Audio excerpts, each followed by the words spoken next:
નમસ્કાર, સંદેશ ન્યૂઝમાં આપનું સ્વાગત છે। ખબર ગુજરાત સાથે હું છું આપની સાથે વિકાસ મુકવાણા। સમાચારની શરૂઆત કરીએ તો ગુજરાતમાં ચારે બાજુ જાણે કે તોડબાજોનું રાજ ચાલી રહ્યું છે। ચારે બાજુ ભ્રષ્ટાચારે માંજા મૂકી છે અને લોકો હેરાન પરેશાન છે। પોલીસ જેનું કામ છે કાયદો વ્યવસ્થાનું પાલન કરવાનું, પરંતુ અહીંયા તો પોલીસ જ તોડબાજ કરી રહી છે। અધિકારીઓ પણ જેમનું કામ છે કે જે સરકાર તરફથી જે યોજનાઓ જાહેર થાય છે તેનું અમલીકરણ કરાવવાનું, અધિકારીઓ પણ સરેઆમ તોડ કરી રહ્યા છે। બીજી બાજુ હવે શાળાઓમાં પણ તોડનો ખેલ ચાલી રહ્યો છે। જૂનાગઢની વાત કરીએ તો માણાવદરના સર્કલ પીઆઈ એવા તરલ ભટ્ટ કે જે હાલ ફરાર છે, તેમણે કરોડોનું કૌભાંડ આચર્યું છે। આ તરફ અમદાવાદમાં મ્યુનિસિપલ કોર્પોરેશનના તોડબાજ અધિકારી સુનિલ રાણા, જેની સામે એસીબી અત્યારે તપાસ કરી રહ્યું છે। 2 કરોડ કરતાં પણ વધારેની સંપત્તિ સુનિલ રાણા પાસેથી મળી આવી છે। અને બીજી બાજુ શાળાઓ સાથે તોડ કરતો આરટીઆઈ એક્ટિવિસ્ટ મહેન્દ્ર પટેલ, જેની કરતૂત પણ સામે આવી છે કે જે શાળાઓના નામે ફાળો ઉઘરાવતો હતો, 25 થી 30 લાખ લોકો પાસેથી ઉઘરાવતો હતો તેવી જાણકારી માહિતી મળી છે। અમદાવાદ મ્યુનિસિપલ કોર્પોરેશન એએમસીના ક્લાસ 2 અધિકારી સુનિલ કુમાર રાણા વિરુદ્ધ એસીબીએ અપ્રમાણસર મિલકત અંગે ગુનો નોંધ્યો છે। અધિકારી સુનિલ કુમાર રાણા પાસે છેલ્લા 10 વર્ષમાં આવક કરતા 306% વધુ મિલકત મળી આવતા એસીબીએ કાર્યવાહી કરી। આ મામલે એએમસીએ પણ ભ્રષ્ટાચારી સુનિલ રાણા સામે કાર્યવાહી કરી। એએમસીના એસ્ટેટ વિભાગના ડેપ્યુટી કમિશનરે સસ્પેન્ડ કરવાનો પણ આદેશ કર્યો। મહત્વનું છે કે સુનિલ રાણા એએમસીમાં વોર્ડ ઇન્સ્પેક્ટર તરીકે ફરજ બજાવતો હતો। વર્ષ 2010 થી 2020 સુધીના 10 વર્ષમાં પગારની ₹65.41 લાખની આવક કરતા 306% વધુની મિલકત મળી આવી। સુનિલ રાણાની પત્ની અને દીકરાના નામે 3 મકાન અને 1.5 કરોડની ફિક્સ ડિપોઝિટ સહિત ₹2.75 કરોડની અપ્રમાણસર મિલકત મળી છે, જેના પગલે એસીબીએ કાર્યવાહી કરી ગુનો નોંધ્યો છે। તેઓની મિલકત અને તેઓની જુદી જુદી બેંકોમાં રહેલી એફડી શોધી કાઢવામાં આવેલી, જે કાયદેસરની આવક છે એના પ્રમાણમાં 2,75,18,18,223 રૂપિયાની વધુ સંપત્તિ વસાવેલાનું તપાસ દરમિયાન ફલિત થયેલું। 2 ફ્લેટ મકાન બાંધકામના અને જે પરમિશનો આપવાની હોય છે એ પરમિશનોમાં વધારે બાંધકામ કરવા દેવું અને એ રીતે કરી અને એ લોકોએ જે અરજદારો હોય તેઓની પાસેથી નાણાં લઈ અને ભ્રષ્ટાચાર આચરેલાનું પ્રાથમિક તપાસમાં જાણવા મળેલું। જૂનાગઢ પોલીસ તોડકાંડ મુદ્દે તપાસનો ધમધમાટ શરૂ થઈ ચૂક્યો છે। એટીએસએ પીઆઈ તરલ ભટ્ટની ઓફિસમાં તપાસ કરી। તરલ ભટ્ટ અનેકવાર એસઓજી ઓફિસે ગયા હોવાની પણ માહિતી મળી છે। ફરાર થતા પહેલા પુરાવાનો નાશ પણ કર્યો છે તેવી માહિતી છે। પીઆઈ તરલ ભટ્ટ અને ગોહિલ વોટ્સએપ કોલિંગ કરતા હતા। કૌભાંડની ત્રિપુટીએ તોડ માટે સ્પેશિયલ કોડ રાખ્યો હતો। તોડ માટે પ્રેક્ટિસની એક કોડ પણ આપવામાં આવ્યો હતો। વડોદરામાં બુટલેગરો બેફામ બનેલા છે। બેફામ બુટલેગરોએ એલસીબી પોલીસ પર હુમલો કર્યો છે। લોકલ ક્રાઇમ બ્રાન્ચના હેડ કોન્સ્ટેબલ પર હુમલો કરનાર એક વ્યક્તિને ઝડપી લેવાયો છે। સરપંચ મહેશભાઈ ગોહિલને ક્રાઇમ બ્રાન્ચે ઝડપ્યો છે। અન્ય 3 લોકો પણ ફરાર છે, જેની શોધખોળ ચાલુ છે। લોકલ ક્રાઇમ બ્રાન્ચે શંકરપુરા ગામે રેડ કરી હતી।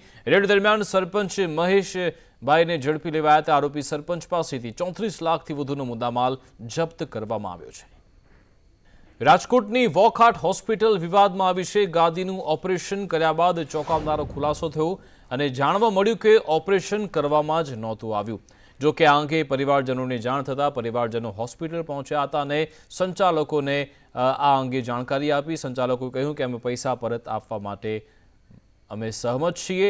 બીજી બાજુ જે યુવતી છે, 26 વર્ષીય યુવતી, તેની આખી જિંદગી બરબાદ થઈ ગઈ છે। તેને સરકારી નોકરી પણ ગુમાવવાનો વારો આવ્યો છે। જીવનભર તે ચાલી નહીં શકે તે પરિસ્થિતિમાં આ હોસ્પિટલે તેને મૂકી દીધી છે। તેવામાં જે જવાબદાર સત્તાધીશો છે, તબીબો છે, તેમની સામે કડકમાં કડક કાર્યવાહી થવી જોઈએ। कि जो आर्थराइटिस था उसको लेकर के सारे जॉइंट में दर्द होता है शरीर में, तो डॉक्टर साहब ने उनको बताया था कि ये जो पैर का विशेष दर्द है और सुन्नपना है उसमें ऑपरेशन से आराम आएगा, लेकिन बाकी के दर्द में उनको आराम नहीं आएगा, जिसको लेकर के उनको अभी समस्याएं हैं। उसका हमने यहाँ पे ऑपरेशन करा, जो कि गादी का ऑपरेशन डॉक्टर साहब ने करा है। એમાં શું હોય કે કોઈ પણ ગાદીનું ઓપરેશન કરો એટલે ગાદીની અંદર જેટલું જેલી જેવું પ્રવાહી બહાર એવું એટલું જ આપણે કાઢી શકીએ। અંદરની જેલી જેવા પ્રવાહી હોય બહાર ના કાઢી શકીએ। એવું 5 થી 10% લોકોને ફરી પાછી ગાદી બહાર આવતી હોય એવું બની શકે। અમદાવાદથી જે ભરતભાઈ દવેએ કીધેલું હતું ત્યારે એને દવા જ લખી દીધી હતી। એને એવું નથી કીધું કે કોઈ ઓપરેશન નથી કરેલું કે ઓપરેશન ફેલ ગયું એવું। સુરતમાં સ્મીમેર હોસ્પિટલની પોલ સામે આવી છે. હોસ્પિટલ સમિતિના ચેરમેનને સરપ્રાઇઝ વિઝિટ કરી હતી. મનીષા આહિરે જાત તપાસ કરતા ઘટસ્ફોટ થયો. દર્દીને પીરસાયેલા શાકમાં કાંકરી નીકળી હતી. મનીષા આહિરે કઠોળનું શાક જાતે ટેસ્ટ કર્યું. કાંકરી કાઢીને કેન્ટીન સંચાલકોને સ્પષ્ટ શબ્દોમાં ટકોર પણ તેમણે કરી હતી. ચેક કર્યું એટલે મને કાકરી પણ બેમાં આવી છે. મેં સ્ટ્રિક્ટલી કીધું છે કે જે કઠોળ ડેઇલી, કારણ કે દર્દીઓ માટેનું છે એટલે એ પ્રમાણે એને ડેઇલી કઠોળ, લીલી શાકભાજી આપવું જોઈએ. આજે લીલા શાકભાજીની વાત કરું તો દૂધીનું સબ્જી છે અને કઠોળમાં મિક્સ કઠોળ છે એટલે 2 કાકરી આવી. મેં સ્ટ્રિક્ટલી કીધું છે.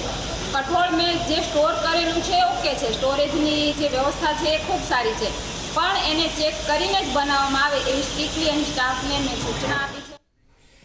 ગાંધીનગર લોકસભા માટે ચૂંટાયેલ પ્રતિનિધિઓની આજે બેઠક મળી. ચૂંટાયેલા પ્રતિનિધિઓને ફેબ્રુઆરીના કાર્યક્રમની જવાબદારી સોંપી. ચૂંટણી માટે ખોલાયેલા મધ્યસ્થ કાર્યાલય જીવંત રાખવા સૂચન કરાયું. આગામી 2 મહિના ફક્ત પાર્ટીને જ આપવા માટે સૂચન કરાયું છે. ગાંવ ચલો અભિયાન મજબૂત બનાવવા પણ સૂચન અપાયું. 1 દિવસ ગ્રામ્ય વિસ્તારોમાં રોકાવા કાર્યકરોને સૂચન કર્યું. 10, 11, 12 ફેબ્રુઆરી દરમિયાન 1 દિવસ ગામમાં રોકાવા સૂચન કરાયું છે.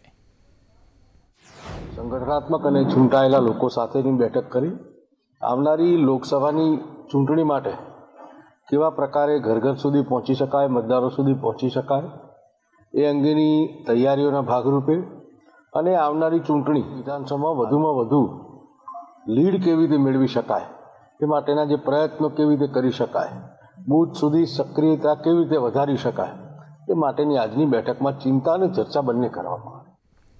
ભરૂચના ઝોલવા ગામમાં નવરાત્રી દરમિયાન 3 વ્યક્તિઓ પર જીવલેણ હુમલો થયો હતો અને રાયોટિંગના ગુનામાં કોંગ્રેસી આગેવાન સુલેમાન પટેલને ભરૂચ એલસીબી પોલીસે વડોદરાથી ઝડપી પાડ્યો હતો. સુલેમાન પટેલ 2 વાર કોંગ્રેસના વાગરા બેઠકના ધારાસભ્યના ઉમેદવાર રહી ચૂક્યા છે. ત્યારે આજે સ્વર્ગીય અહેમદભાઈ પટેલના પુત્ર ફૈસલ પટેલે સુલેમાન પટેલની મુલાકાત લીધી. આ મામલે ફૈસલ પટેલે કહ્યું કે કોંગ્રેસની કપરા સમયમાં મારો પરિવાર અને કોંગ્રેસ તેમની પડખે ઊભા રહી કાયદાકીય લડત આપીશું.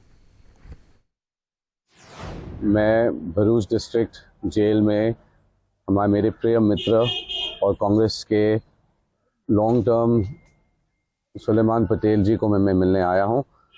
उनकी आज बेल एप्लीकेशन देने जा रहे हैं और थोड़े दिन में हियरिंग भी आएगी. ભુજ નગરપાલિકાની સામાન્ય સભા આજે તોફાની બની. પાલિકાની સામાન્ય સભામાં વિપક્ષના કોંગ્રેસી નગરસેવકોએ દેશલસર તળાવ ગટરની સમસ્યા તેમજ ઉનાળામાં પાણીની સમસ્યા જેવા પ્રશ્નો ઉઠાવી સત્તા પક્ષને ઘેરવાનો પ્રયત્ન કર્યો. દેશલસર તળાવ ગટરના દૂષિત પાણીથી ઉભરાઈ રહ્યું છે, ત્યારે પાલિકાએ તેની સાફ સફાઈ માટે 55 લાખ રૂપિયા વેડફ્યા છતાં તળાવની હાલત ઠેરની ઠેર છે. સામાન્ય સભામાં વિપક્ષના આક્રમક વલણને લઈ પોલીસ અને વિપક્ષી નગરસેવકો વચ્ચે ઘર્ષણ થયું તથા વિપક્ષના હોબાળાને કારણે સત્તા પક્ષે સભા સમિતિને ચાલતી પકડી હતી.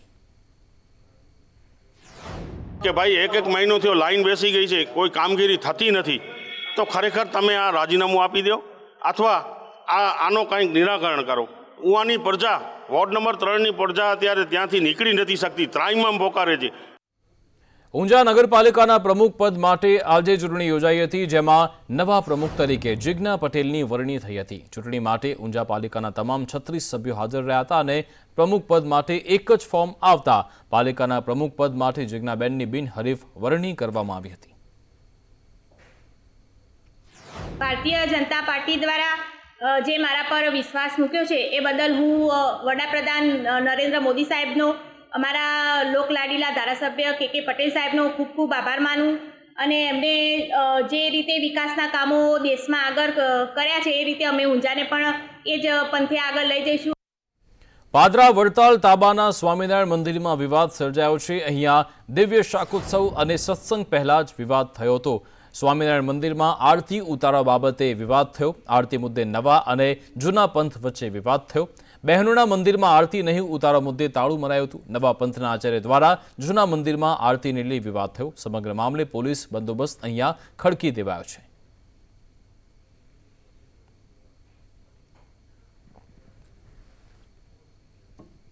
શિક્ષણ જગતને લાંછન લગાડતો કિસ્સો તાપીથી સામે આવ્યો. તાપીના સુંદરપુર ગામે એક શાળામાં દારૂડિયો શિક્ષક જોવા મળ્યો છે, જેનો વિડીયો સામે આવ્યો. દારૂના નશામાં ટેબલ પર પગ મૂકીને શિક્ષક ઊંઘતા હોવાનો એક વિડીયો સામે આવ્યો. શિક્ષક વિદ્યાર્થીને દારૂ લેવા મોકલતા હોવાનો પણ આક્ષેપ થયો છે. લંચ લગાવતા આ કિસ્સા પર હવે શિક્ષણ વિભાગે જાણે કે મૌન સેવી લીધું.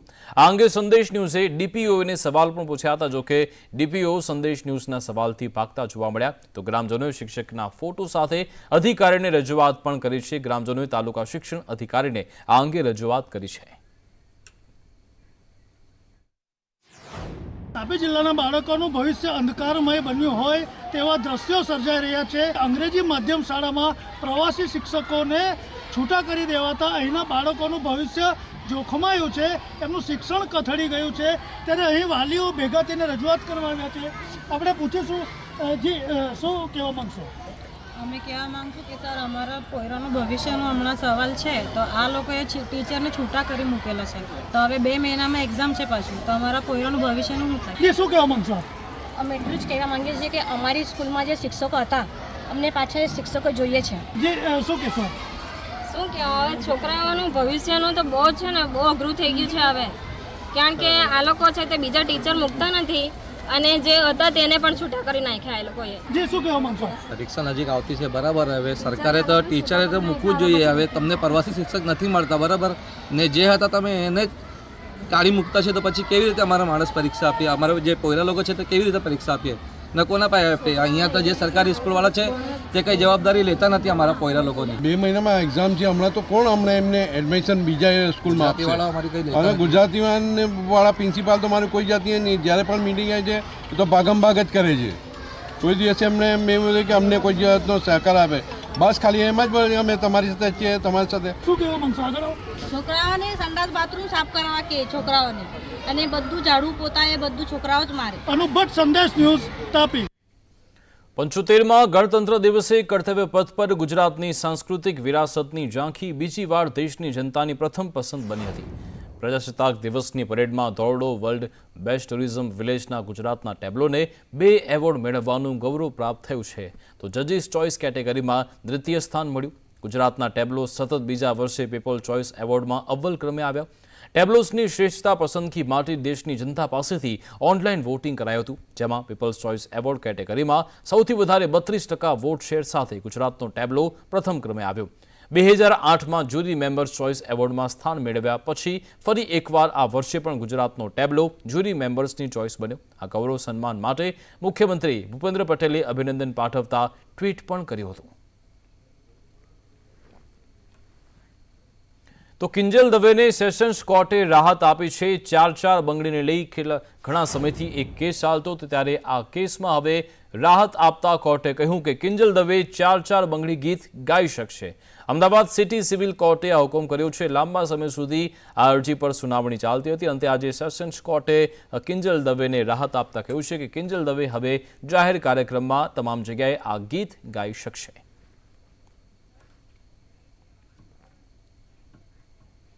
મહત્વના સમાચાર. ભાજપે 26 રાષ્ટ્રીય પરિષદના સભ્યોની નિમણૂક કરી છે. 26 લોકસભા બેઠક માટે 26 સભ્યોની નિમણૂક કરાઈ છે અને સભ્યો પોતાની બેઠક પર કોર્ડિનેશનની કામગીરી કરવાના છે. તો લોકસભા મિશન 2024 માટે ભાજપ તાબડતોબ નિમણૂક કરી રહ્યું છે. સંગઠનમાં જરૂરી ફેરફાર થયા છે. કેટલાક નવા લોકોને જવાબદારી પણ સોંપવામાં આવી રહી છે. આ વખતે ન માત્ર હેટ્રિકનો પરંતુ 5 લાખની લીડનો ટાર્ગેટ પણ ગુજરાતમાં રાખવામાં આવ્યું છે. તેને અનુલક્ષીને જ અલગ અલગ નિર્ણય કરવામાં આવી રહ્યા છે. રાજકોટમાં દૂષિત પાણીથી મહિલાઓ પરેશાન છે. આજે મહિલાઓ મોટી સંખ્યામાં એકઠી થઈ વિરોધ કર્યો હતો. મનપા કચેરી મહિલાઓ પહોંચી અને ભારે હોબાળો મચાવ્યો હતો. મવડી વિસ્તારમાં ઘણા સમયથી પાણીની ફરિયાદ છે. વેરા વસૂલા છતાં પણ ચોખ્ખું પાણી નથી આપવામાં આવતું, જેથી આજે મહિલાઓ મનપા કચેરી પહોંચી હતી અને ભારે હોબાળો મચાવ્યો હતો. રાજકોટ શહેરમાં ઉનાળો શરૂ થાય એ પહેલા જ પાણીને લઈને પોકાર ઉઠ્યા છે. આ વખતે પાણી નથી આવતું તેને લઈને નહીં, પરંતુ જે પાણી આવે છે એ દૂષિત પાણી આવે છે તેની ફરિયાદને લઈને અહીંયા મહિલાઓનું ટોળું છે એ કોર્પોરેશનની અંદર આવ્યું છે. કયા વિસ્તારમાંથી આ ટોળું આવ્યું છે, શું સમસ્યા છે, આપણે બહેનોની સાથે વાત કરીએ. બેન, શું નામ છે તમારું, શું સમસ્યા? અલ્પા સીતાપરા. પાણી ખરાબ આવે છે એના માટે. કયા વિસ્તારમાંથી તમે આવ્યા છો? મવડીમાંથી, શ્રીહરિ 8. અમદાવાદમાં રોગચાળાએ ભરડો લીધો છે. પાણીજન્ય અને મચ્છરજન્ય રોગચાળો સતત વધી રહ્યો છે. શહેરમાં લોકો બીમાર પડી રહ્યા છે. ચાલુ માસની વાત કરીએ તો ઝાડા ઉલટીના કુલ 288 કેસ નોંધાયા. જોન્ડિસના 97, ટાઇફોઇડના 186 કેસ નોંધાયા છે. પાણીજન્ય કેસીસ બાબતે ચાલુ માસ દરમિયાન ઝાડા ઉલટીના 288 કેસીસ, જોન્ડિસના 97 કેસીસ, ટાઇફોઇડના 186 કેસીસ અને કોલેરાના 7 કેસીસ રિપોર્ટ થયેલા છે.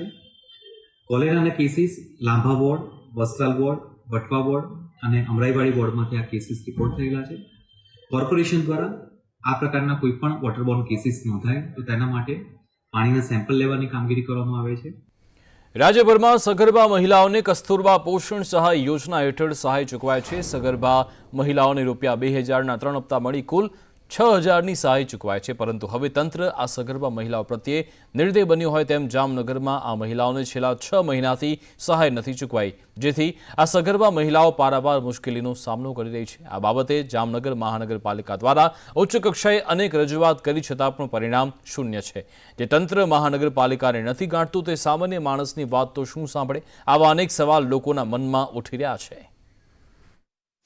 જામનગર કોર્પોરેશનની વાત કરીએ તો અત્યાર સુધીમાં અમારી પાસે 251 એવા સગર્ભા બહેનો નોંધાયેલા છે કે જે આના માટે એલિજિબલ બને છે અને એમાંથી અમે 142 સગર્ભા બહેનોને આ KPSYની યોજના અંતર્ગત સગર્ભા યોજનાનો લાભ આપવામાં આવેલો છે. જામનગર મહાનગરપાલિકાને 1404 આવાસ યોજનામાં જર્જરિત આવાસ ધારકોને મકાન ખાલી કરવા નોટિસ અપાઈ છે. બીજી બાજુ આ વસાહતની બહાર ગેરકાયદેસર દુકાનોને પણ તાળાબંધી કરવાની કાર્યવાહી હાથ ધરાતા વેપારીઓમાં ફફડાટ વ્યાપ્યો છે. કેટલાક ધંધાધારીઓ દુકાનો ખાલી કરવાનો સમય માંગ્યો છે તો આવતીકાલે ફરી મનપા દ્વારા ચેકિંગ કરાશે. જે દુકાન ચાલુ રહેશે તો તાળાબંધી કરાશે. ખંભાળિયા રોડ ઉપર રેલવે ક્રોસિંગ પાસે 1404 આવાસ યોજનાનું નિર્માણ કરવામાં આવેલ હતું. આ આવાસ યોજનામાં તમામ લાભાર્થીઓને માત્ર રહેણાંક હેતુનો વપરાશ કરવા માટેની મંજૂરી આપવામાં આવેલ છે. તેમજ સદરુ આવાસ જર્જરિત થઈ ગયેલો હોય આ માટે આપણે ગત જૂન મહિનામાં 264 કલમ હેઠળ નોટિસ પણ આપવામાં આવેલ છે અને ત્યારબાદ ઓક્ટોબર મહિનામાં આ રહેણાંક હેતુના જે આવાસ છે એમાં કેટલાક આસામીઓ બિન રહેણાંક હેતુનો વપરાશ કરતા માલુમ પડેલ એવા કુલ 14 કોમર્શિયલ જે ધારકો વપરાશ કરતા હતા એમને નોટિસ આપવામાં આવેલ. સમાચારમાં આગળ વાત કરીએ તો અમદાવાદ મહાનગરપાલિકાના એસ્ટેટ વિભાગની નીતિ સામે નિકોલ ગામના વેપારીઓ દ્વારા પોસ્ટર લગાવી વિરોધ કરાયો. અમદાવાદમાં ઠક્કરનગર એપ્રોચથી વેરા સુધીના રોડને પહોળો કરવા કોર્પોરેશનના એસ્ટેટ વિભાગ દ્વારા માત્ર ઉત્તર દિશા તરફના માર્ગ પર આવેલી દુકાનો દૂર કરવા માટે માર્કિંગ કરાયું.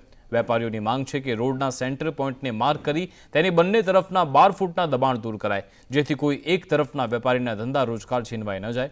કોર્પોરેશનની ભેદભાવભરી નીતિને પગલે વેપારીઓ વિરોધ કરીને ન્યાયની માંગ કરી રહ્યા છે. અમદાવાદના નિકોલ ગામ વિસ્તારની અંદર જે દબાણો દૂર કરવાના જે સૂચનાઓ છે તે કોર્પોરેશન તરફથી આપવામાં આવી છે, જેને લઈને પોસ્ટર વોર જે છે તે શરૂ થયો છે. કે આજે તમે કટિંગ એક સાઈડમાં આપ્યું છે એ ઇલીગલ છે. મારું કોમ્પ્લેક્સ જે છે આ રોડ ઉપરનો પહેલો કોમ્પ્લેક્સ છે કે જેને એને એનઓસી પ્લાન પાસ કરીને બાંધેલું છે, પણ એ ટીપી પાસ કરતી વખતે બીજા કોઈને ફાયદો થાય એ રીતે એમને જે કટિંગ લાઈન આ બાજુ શિફ્ટ કરી એમાં મને બી નુકસાન થાય છે અને બધા લોકોને નુકસાન થાય છે. સાવરકુંડલાની મધ્યમાંથી પસાર થતી નાવલી નદીમાં છેલ્લા કેટલાય વર્ષોથી ગટરના પાણીના કારણે ખદબદે છે. આ જોઈ સાવરકુંડલા ધારાસભ્ય મહેશ કસવાલાએ નાવલી નદીને નવલગંગા બનાવવાનું સ્વપ્ન જોયું. ધારાસભ્યના પ્રયાસથી નાવલી નદી પર 28 કરોડના ખર્ચે રિવરફ્રન્ટ બનાવવાની મંજૂરી મળી છે, જેને લઈ અમરેલી અને ભાવનગરથી આવેલી 2 ટીમ દ્વારા રિવરફ્રન્ટ માટે સર્વે કરાયો. રિવરફ્રન્ટના નિર્માણથી નાવલી નદી ફરીથી સુંદર અને શહેરનું આકર્ષણ કેન્દ્ર બનશે. સાવરકુંડલાની 2 મહત્વપૂર્ણ યોજના, ગટરનું ગંદુ પાણી કેવી રીતે સાફ થઈ શકે, એનો નિકાલ કેવી રીતે થઈ શકે, એસટીપીની સુવિધા અને સાથે સાથે નાવલી છે એ ફરીથી કેવી રીતે પુનઃ થઈ શકે, એમના ઉપર સરસ મજાનું ફરવાનું સ્થળ કેવી રીતે બની શકે, આ 2 મહત્વપૂર્ણ પ્રોજેક્ટ લઈ અને લાંબા ગાળાનું આયોજન અમે કર્યું છે.